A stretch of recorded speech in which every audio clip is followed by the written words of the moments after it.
Urgent information that has just arrived from Manchester City's Etihad Stadium.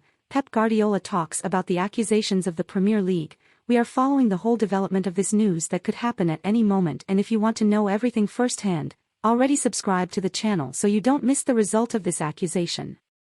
For Pep Guardiola, it's Manchester City against the world. Pep Guardiola didn't stop for breath as he rattled off 9 names. Burnley, Wolves, Leicester, Newcastle, Spurs, Arsenal, United, Liverpool, Chelsea. He listed 9 clubs who wrote to UEFA in 2020 urging them to ban Manchester City from the Champions League. It's something that has been bogging his mind. He had also mentioned the 9 a week earlier. And that was before the Premier League stunned Manchester City with 115 indictments on Monday for alleged breaches of financial rules. If Guardiola had shown signs of a siege mentality before, the public face of a club under siege responded with a show of defiance. "My first thought is that we are already being condemned," he said. An independent 3-member commission will deliver the most significant verdict, but in the meantime, he argued that City are being condemned by the 19 other Premier League clubs he thinks are behind the allegations, by the court of public opinion as well. "You have to understand that out of 19 Premier League teams you are accusing us without the last opportunity to defend ourselves," he said.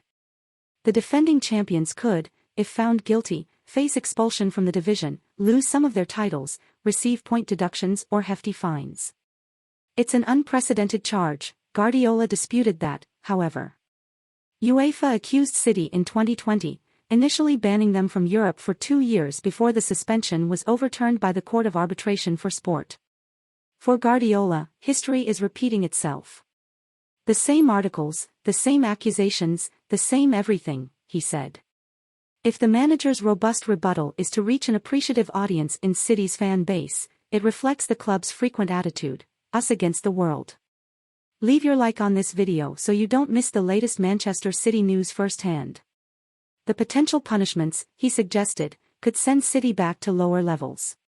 "We have to be out of the Champions League, now we have to go to League 2 or maybe the Conference," he added. "We are not a team with a lot of history or titles, we have already been in the lower divisions and we will return there. It's not a problem just in case.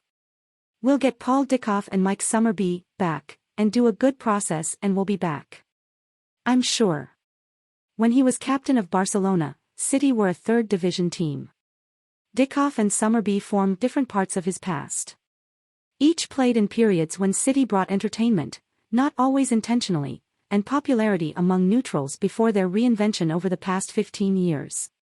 Now the charge is that City cheated to get to where they are, to build and pay squads full of talented players. Its features were remarkable, as well as some of his triumphs. As Guardiola has argued, dramatic season finales are not just about money. Sergio Aguero scored a goal to give us the Premier League. In 2012, Ilkay Gundogan scored 2 goals against Aston Villa to win the Premier League a few months ago, he said.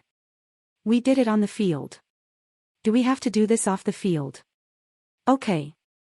Hey Azui Celeste fans, in your opinion, do you think this punishment for Manchester City is fair?